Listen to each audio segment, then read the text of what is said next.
Welcome to another episode of the Programmatic Digest podcast. I am your host, Ellen Parker, and on the podcast, I have Bob Regular. How are you doing, Bob? I'm doing great. I love how you pronounce my name. It's got some exoticness to it. I like that. Did I pronounce, is it how you would pronounce No, it? it's perfect. I Okay, mean, perfect. my last name is regular. It's very plain, basic, right? So you got a little bit of accent in that. I Basic. like it. That's funny. That's funny. Well. Maybe you could tell us a little bit more about your last name and what you do. I know you're our CEO of Infolinks, which I ask people around, and I heard nothing but exciting things and positive feedback. So I'm very excited about today's conversation because Okay, you're going good. to basically demystify the thing about, I don't know if y'all heard it, but curation, maybe. We're going to Yeah, talk it's about going around. some, yeah, we're going to talk about curation as the new thing that wasn't a new thing.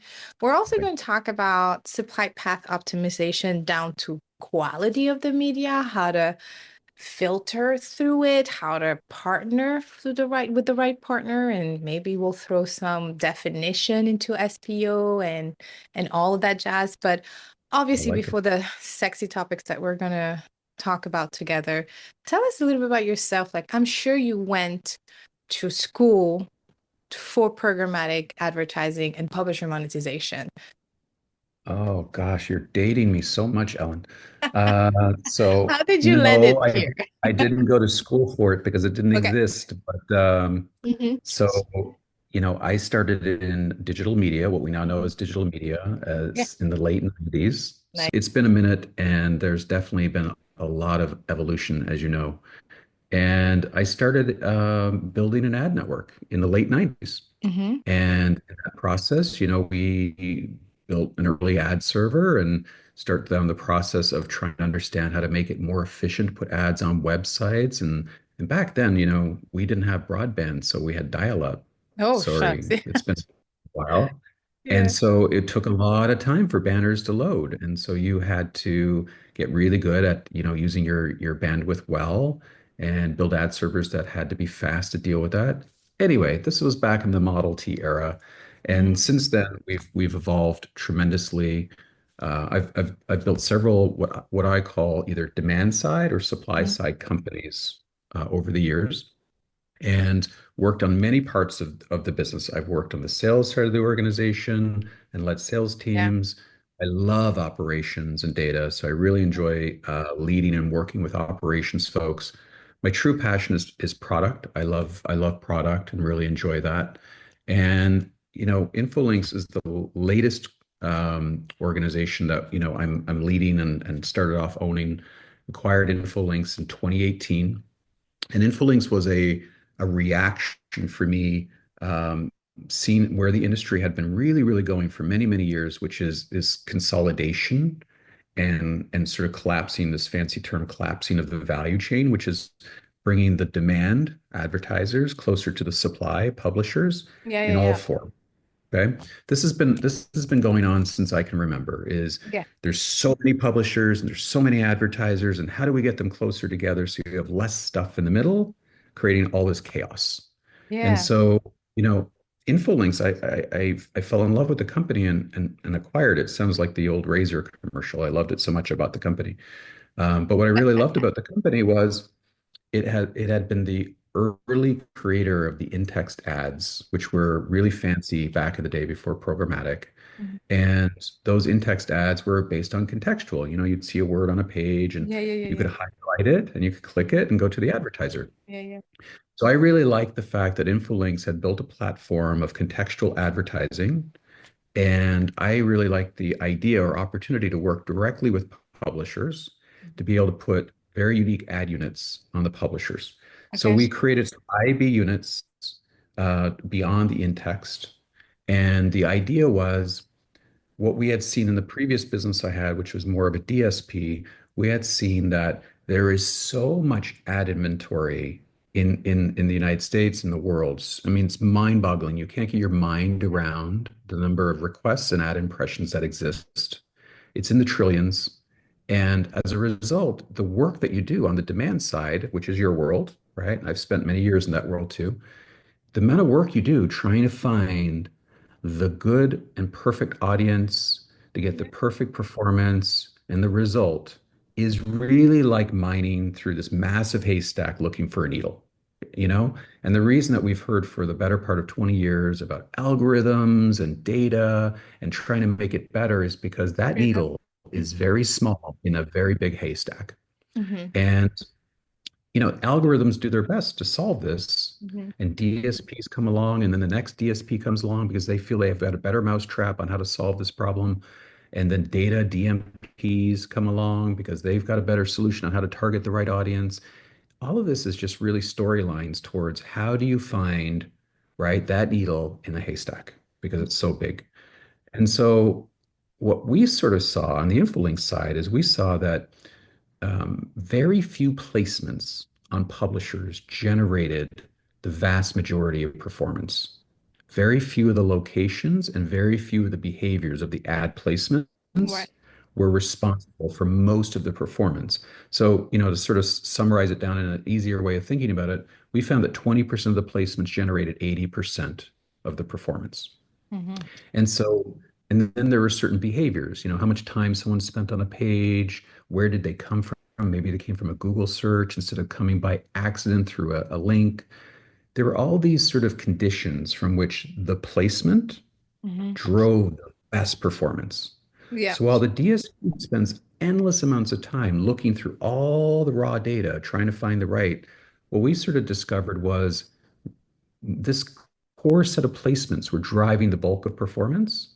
And so I set out and my team on a mission to take that placement, which is an Infolinks placement, Yeah. and go directly to publishers and put that placement on the publisher if they didn't already have it. And if they did already have it, we wanted to have direct access to it. And so this allowed us to go only direct to publisher. So even before it was super cool in 2018, when we started this mission, we were going only direct to publisher, even though the bulk of other companies were aggregators. And so we were going direct to publisher, creating our own unique placement that it can only be auctioned by us. And then we would make the placement behave in ways that maximize performance. And let Okay. me give you a small example of that. Okay. If a user is not sitting on a page, or if the user is not spending any time doing anything on a page for a long period of time, let's say you got up and you put your mobile phone down or your desktop and you went off to the bathroom and you Mm-hmm. got distracted, you made yourself a sandwich and so on Mm-hmm. and so forth. Mm-hmm. Maybe it's not a good That's idea to me. keep rotating ads. Maybe keeping rotating ads when there's just no one with any life, no sign of life on the page is just wasted requests, wasted impressions. The likelihood of you generating a viewable experience or a click-through rate or something like that goes way down. So why do that, right? And there's dozens of these examples of behaviors Yeah. that go on that generate ad requests that have low value. Yeah. And so we identified all those things and we said, we're going to create the placement, but also the behavior of our ad unit that generates the highest outcomes. Mm-hmm. So now, over the last 6 years in building the company, we have approximately about 24,000 publishers Mm-hmm. that have our unique, which I don't know if you're familiar with Jounce Media, but Jounce Media is a sort of a very, very prominent research firm that has categorized our placements as a premium proprietary placement that's Okay. direct to pub. And the value of that is we have now a large inventory pool of this high performing, curated, Mm-hmm. needle in a haystack, premium placements that generate very, very high performance. Hmm. And so one form of curation, what is curation, right? It's Mm-hmm. a fancy word for how do you find the needle in the haystack? Do you find the needle through data, maybe audience targeting? Do you find the needle through the placement? Do you find it some other way? The way we found it is to really focus on the placement and making sure that placement outperformed everything else. And so the requests that we send in to you as the DSP operator, you can count on, you can have confidence that that set of inventory is going to outperform all the time.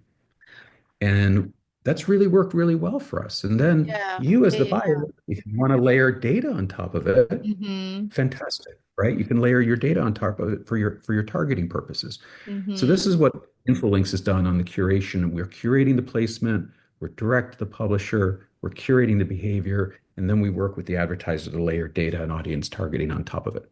It's very interesting that you start with the placement, almost like the creative messaging, and net it out to the audience, then net it out to the deal. Because at the end of the day, I don't think as buyers we give enough sugar to our creative messaging or to the placement. This is just another size we have to add on. But and that I am not condoning this mindset. I don't think that's the right way to do. I know I'm guilty of doing that still as a buyer, Sure. as a former It's trader. easy. It's easy. Yeah, it's easy to just Placement, right? I download mean, your report. Yeah. Ellen, placement is not something that really sits in the DSP as a targetable entity, Hmm. right? You have size, you have audience, you have frequency, but placement has never been something that's ever been top of mind in the targeting. And the main reason for that is the naming of placements is all over the map across the All internet. There over. is I was going to no. ask you your definition of placement here because Mhm. to me, size could be placement, format could be a placement, a channel could be a placement, like display versus native, um, Right, audio right, versus audio on iHeartMedia. Like, just, it right. could be These so all can be different. placement. Right. But in reality, a placement, not unlike a billboard on the side of a highway or Hmm. other types of unit experiences, right? A placement is a very specific location Hmm. on a property. And you and I, let's use an example. One of our core placements is what we call the adhesion unit, which is the one that locks on the bottom or locks on the top of the Uh-huh. browser. And as you're scrolling, it doesn't move. And Oh. therefore you get prominent placement and you're visible, right? And you're going to get consideration. You get audience attention because this unit is so prominent. So our Hmm. core unit is that unit, and we have that unit placed across tens of thousands of publishers. Now, Hmm. when you think about it, that unit, that placement is a premium proprietary placement. Yeah. It's unique. Yeah. But if you would want to target that in the programmatic sphere, that thing has dozens of names. And your ability to sort out how to target that special unit is almost Hmm. impossible. Yeah. So the algorithms try to do it. But then, of course, like all algorithms, it's one of hundreds of dimensions of consideration, and it's not necessarily always the most important, and so that doesn't get weighted. It's not a But focus. No, it's not the main no focus focus, for sure. Unfortunately. 100%. Yeah. Yeah. Right. I mean, there's So, there's one thing I always teach everyone is that the strategy starts with like your objective. Then the second one is your KPI, and then it's the audience or the targeting, the geo, everything that's really the targeting, basically. But the last and right, final fourth is all about the messaging and the landing page where the consumer you're trying to reach is going to land on. And I feel like this fourth right. piece of the strategy definition is often the one that's overlooked, that's not focused on, is not part of my job description. I'm not a creative designer. I'm just going to optimize, like you said, to the format or the size that's having the most viewability rate. Sure. And Right, so, which I want to ask you about attention metrics after this conversation, because everything that you're saying to me makes sense. That's where the attention of a consumer should be. And that's the best way maybe right. to measure and control it to some extent.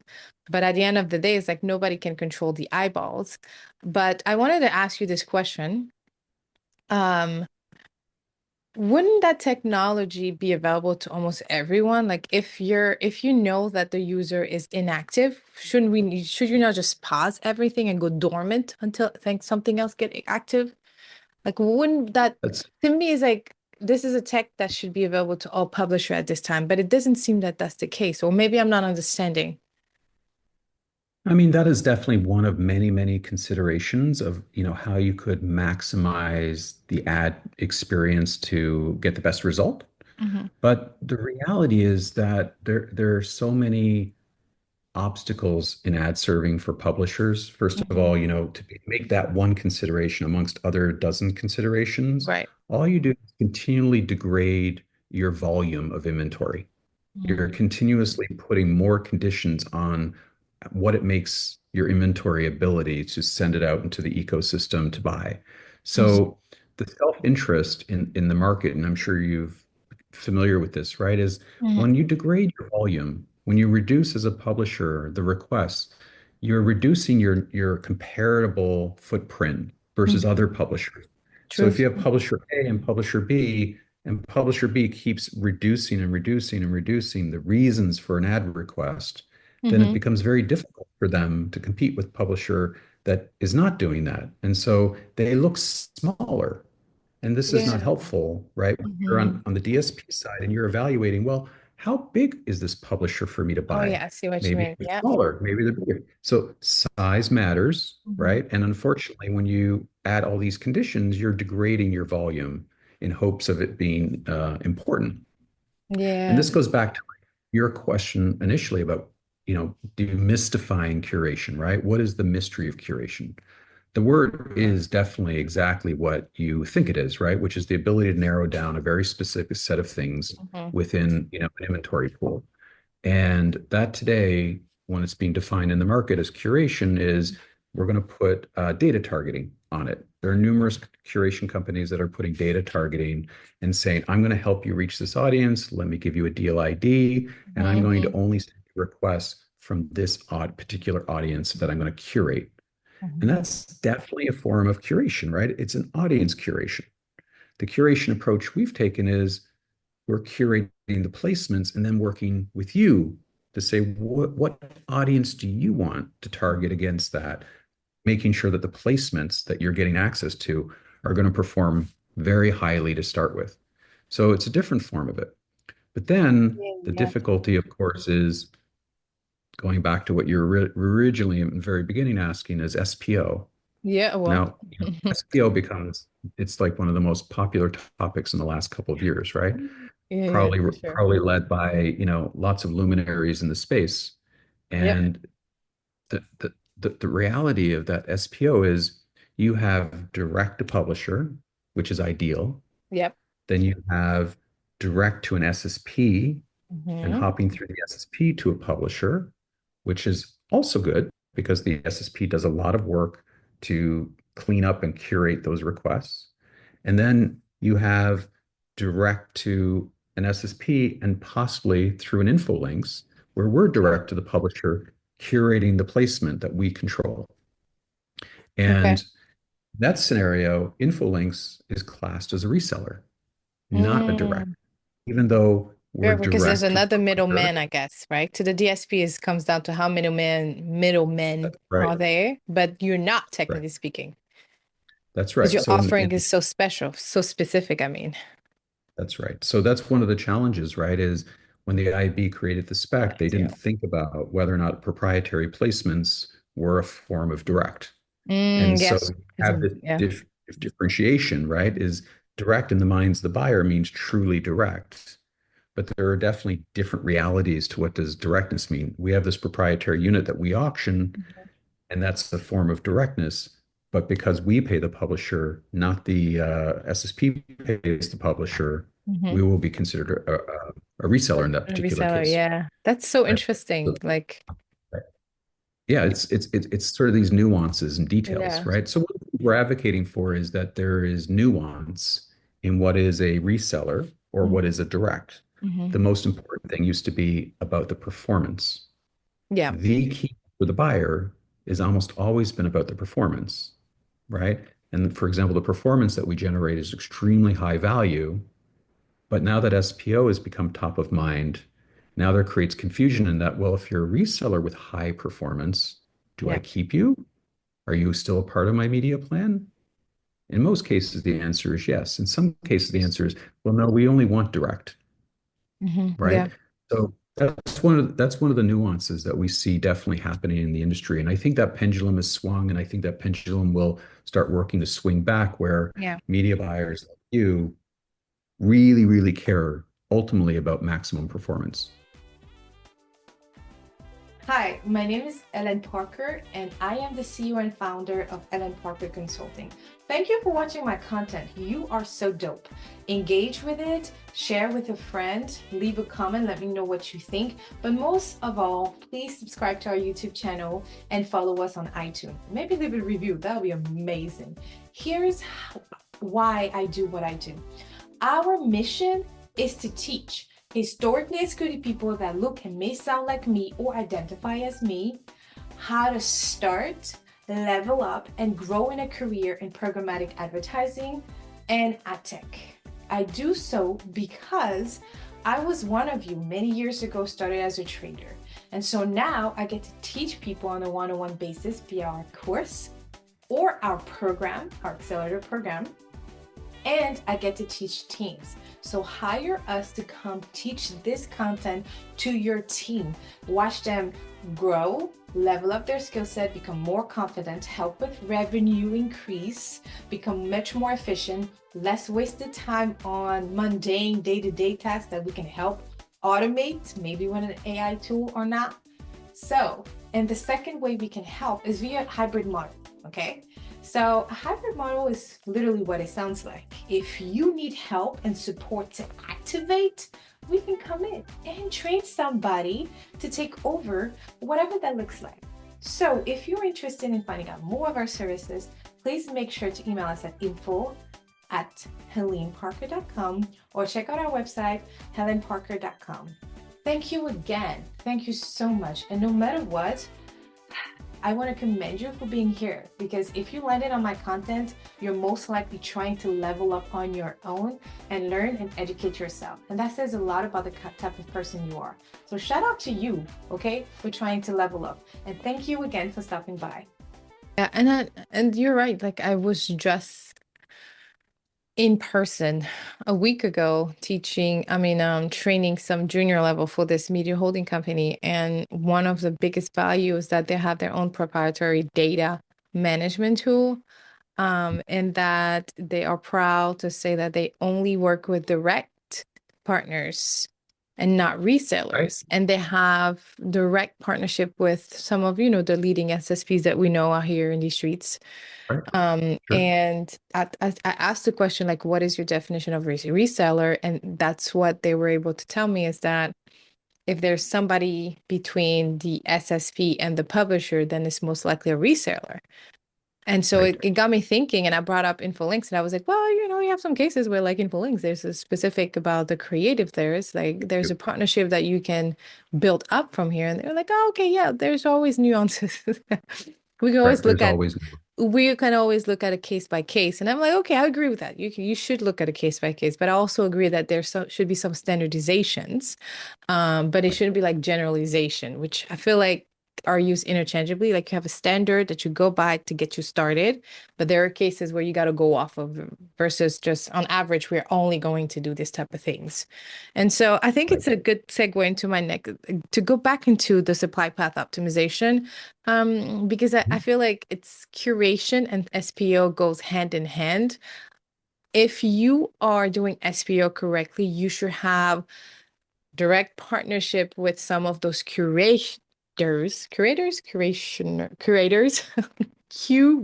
You- You're coming up with a whole new Yeah. term Oh, for yeah, us. it's like two mouthful. Like the people that are in charge of curation, Curationers. the curation. And so you should have some level of partnership, or like at least a phone number to call and say, I'm struggling to access this type of inventory. I'm struggling to get this type of audience, or I'm just planning for this type of audience. I'm doing my media plan and I want to reach this type of audience. The brand wants something cool and exciting. What can you do for me?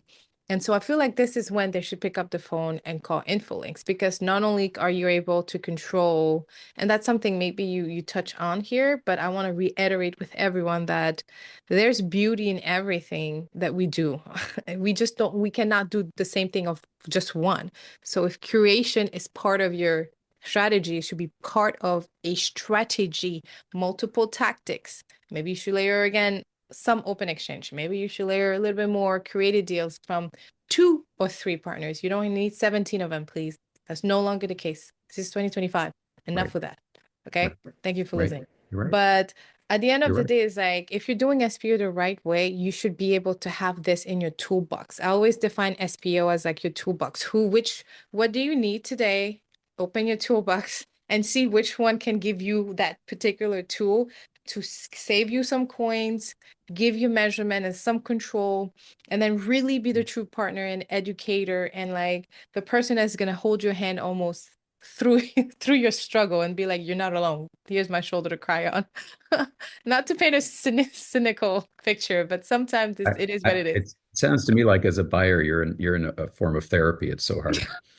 We need a therapist. We need supply therapist. Supply therapy. Yeah. Yeah, yeah, Supply yeah. path optimized Scott therapy. Messer. Shout out to my friend Scott Messer. He loves to say like he's the ad tech whisperer or ad tech therapist or something. I'm like, I never Got really it for understood sure. this until now. But yeah, so what's your point of view on SPO and curation maybe going hand in hand? Like if you do one right, you should be able to do the other one right, or vice versa. I think it's sort of it's a process of chapters changing. The first chapter Mm, was that's there very were many, interesting. many, many, many intermediaries, Mm-hmm, many mm-hmm. dozens of intermediaries. Yes. Ads.txt came out Mm-hmm. and removed, I'm just guessing, probably 50 to 70% of the intermediaries that were really adding no value, Okay. right? They're just passing a request along. Mm-hmm. And it was sort of, my grandfather had an expression, if you step in the river, you'll get wet. And so these intermediaries would just step in the stream, right, of requests, and they Yeah, would the make a little bitstream. bit That's of money, nice. get a little wet, right? Yeah, yeah, yeah, yeah. Ads.txt came out and sellers.json came out and created a validity around, do I Hmm. have the right, to stand in that river and get wet? Do I have the right to pass on a request? What value am I adding? Is the publisher authorized me? It's so good. And that did a great job, right? It was hard because the manual process of distributing and implementing ads.txt on a publisher, especially when you have over Yeah, 20,000 of them, this is not makes sense. trivial. It is a manual process in a programmatic world. Hmm. And so that eliminated a lot of folks that were not willing to do the hard work, right, of creating value. Hmm. So that's fine. Now you have fewer partners passing on, but it's still a lot of intermediaries that exist, right? It's narrowing dramatically, but there's still those there.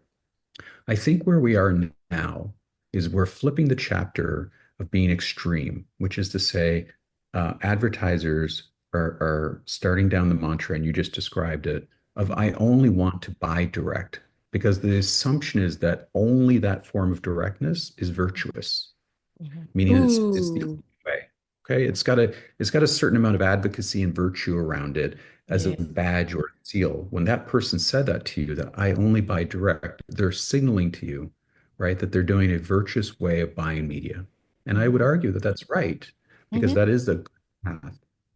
I would also, though, put in a lot of nuance to that, which is there are many paths that generate different performance. Yeah.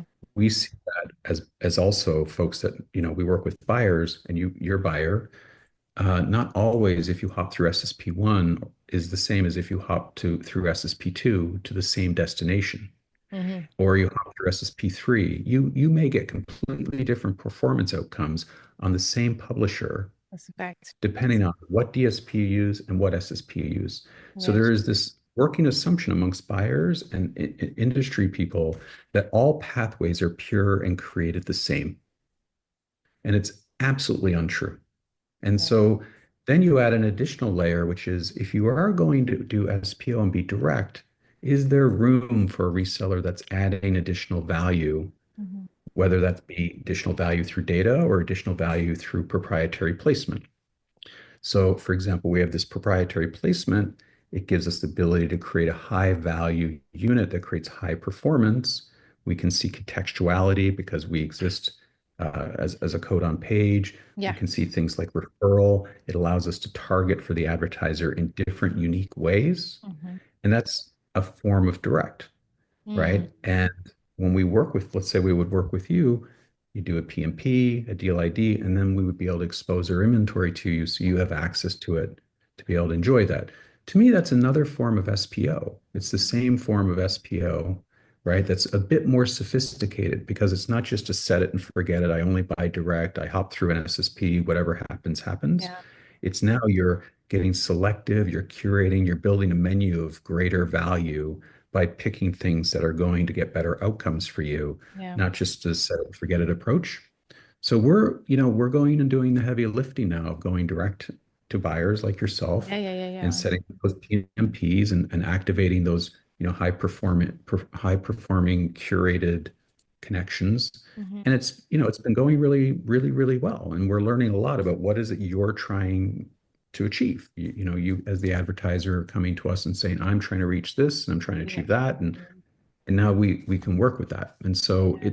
it's a lot of work, Yeah. it's a lot of work in a Yeah. programmatic world, right? Where everything is supposed to be automated. It Yeah, yeah, creates I was gonna a lot say, of work. yeah. But Yeah, yeah, yeah, yeah. we're making good inroads with it. But my That's- advice to your buyers would be avoid the set it and forget it and really look at not just whether or not it's direct, Mhm. but what is the value in this particular case that So good. that particular reseller you may be looking to So take good. out is adding. Hmm. If they're adding no value, understood. But if they're adding some value that you want to be able to extract, Hmm. you should pull on that thread and keep going with that and find a way to get more from it. That is so good. Um, okay. Sorry. The Wi-Fi is acting up. You had a little bit of a glitch there. Yeah, yeah, Little yeah, Max yeah. headroom. Yeah, but you know it recorded everything, so it's fine. Sometimes the recording is perfect. So I can delete this part. Okay, so this is so good, Bob, because it almost makes me wanna. You're absolutely right. It's the set it and forget it thing has to be done. And we have to be better at traders and at buyers. Like we cannot no longer do this, but there is situation and instances where you just have so much on your plate, like half of us in this industry. The set it and forget is almost forced upon us. But there are some things internally like they can all do to make that change. But I really wanna, and maybe this is the last question before we close. We go to the closing segment. What would you define? Because I heard you said, are they bringing value? And I also heard you say, is this the right placement? Is this premium placement? And so I'm discovering that the word premium is also very subjective to some extent, Sure. or intuitive to some extent. So tell me, what do you want the traders to know as premium? What should we call premium these days? What should we not call premium these days? Right. So I think to make it simple, premium, you're right, is in the eye of the beholder based Yeah. on what is the buyer's expectations that they're trying to achieve. Mhm. Okay. Premium they only want to be on top tier one sites. And Okay. performance is actually not that important. Maybe it's just really important to be on, I don't know, the New York Times, right? Maybe Mhm. there's a cachet to be somewhere. Mhm. So other people, it may be, I need to hit 90% viewability. Everyone has a different view of what is premium, of course. I would say, though, no matter what, you won't get fired and you will always find success, right, Mhm. from performing. And so I think performance is always a consistent KPI and whatever your performance is. But you cannot have any performance in anything unless your viewability is really strong. Mhm. Don't believe in optimizing on click-through rate because it often leads to optimizing on fraud. Okay. Yes. But Mhm. Mhm. it's very hard to generate performance if no one ever clicks on your ad. Okay. It's true. And what is engagement, right? After there is a click and there's been viewability, what is the engagement? Is the engagement to sell a product? Is the Mhm. engagement to the person goes through the website? There is an engagement expectation. There is something in performance Mhm. expectation. What is that engagement? And so I think that when you know what those answers are, which all good media buyers truly know, Mhm. what you're really doing to bring the conversation full circle is you're really trying to find that needle in the haystack of trillions of requests that are going to deliver on that. And I think the very basic start of that is that ad has to be viewable. No. That ad has to be clickable, Mhm. right? Because it was viewable, it has to have high attention and it needs to deliver on that engagement. Yeah. So in our case, the way we've solved for that is to only put placements that behave in certain ways that generate that no matter what, Mhm. right? Period. End of story. It's the billboard on the side of the highway that's right at the traffic light that makes sure that when you're stopped at the red light, Yes. that's what you're looking at. Mhm. Maybe you don't like what you see, but at least you considered it. And that's how we sort of define that approach. So I think that's what makes it premium. Well, Um, and that's the best I feel that you can do. Yeah, I mean, we could talk to Bob for at least another 2 hours. But we're gonna I'm honor your ready. time. We're gonna we're gonna honor. Maybe we'll be part two very soon, sooner than we think, because I feel like this conversation was really important, and I really appreciate you giving us the perspective on the sell side, on the supply side, right? Because like we think the buy side, there's only one side to the bridge, when there's like, in fact, not. There's always like another side to the equation, and I really am grateful that you brought some perspective to that side of the equation. But leave us with maybe a word of wisdom. What is something you know now with your Okay. expertise that you wish you knew maybe in your freshman year starting in the industry? What would you tell us? Wow, boy, you put me really on the spot here, right? Maybe 5 years Looking ago for then. 5 years ago. Something you knew 5 years ago. 5 years ago. You wish Yeah. you knew now. Um, okay, so our industry, probably not unlike other industries, Oh, likes to that's true. chase shiny objects. Oh yeah. We've always had a little bit of Hollywood in us and celebrity in us. And so I'm not sure why that is, but we come up with things to get excited about. Our luminaries come up with things to get excited about Yeah. and to advocate for and promote. And then a lot of people tend to follow that or lead with that a little, sometimes a little like lemmings. And I would say that, take a moment and a heartbeat, not just to accept it for what it looks like it is, Mm-hmm. okay? And use your common sense, right? Does it really seem reasonable that maybe a new targeting or maybe a new measurement or maybe a new compliance or maybe, some new technology is getting all the rage? It's got Mm. panels at the latest conference, it's got new luminaries thinking about it. And just stop and ask yourself, does it make sense? And is it common sense for me what I'm trying to do ultimately from, in your case, the buy side or the sell Yeah. side or, wherever you are? Because I've seen a lot of movements over the years. Since I've got 30 years at it, I've seen a lot of movements. If we had the time together, I could go back and decode a lot of those movements that turned out to be Yeah. false narratives or Mm. over promises and under delivers. Mhm. And I think a lot of it you can use common sense and peel back Yeah. and say, if I just use my common sense in what I'm doing here, right? Um, Mhm. you create more value and you get more success. So that's the one thing that, over the years, um, and I've been a publisher in this space for many Mhm. years, writing articles, doing stuff like that, is we just have this incredible amount of thirst in this industry to promote new things that are going to change it, make it all better. Yeah. And Mhm. I start off very suspicious now of most of that to see does it meet the test of is it common sense? Yeah. That's so good. That's so good. Thank you so much for that, because you're right. I think we do get distracted very easily, and sometimes we go back to focusing only on the technology, and then I'm like, well, wait a minute. At the end of the day, it's down to the consumer. And so that's the other side of the equation that I refer to, is like, who is the person that's going to get us, or the thing that's going to get us to the consumer. And so thank you so much for giving that perspective. All of the last 4 years are interviewing. I think this is the first time I hear this one. Watch somebody on the podcast saying like, no, you had this guest come in. No, but like from a perspective of like, let's not chase the shiny object. I feel like that's a really good reminder. So thank you for sharing. Don't forget, our whole industry is in the sales business. The whole industry. Sometimes it really All desperately moving loves people. to sell itself. Yeah, we all in the So business of moving others. So, and that's part of selling, that's part of education. So I do agree with that. That's really good. Thank you so much for stopping by. thank you for This having is me. not the Great. last time we'll hear from Bob. If they want to say hello or reach out to somebody on your side, how can they do that? Well, I'm happy for anyone to email me. Okay.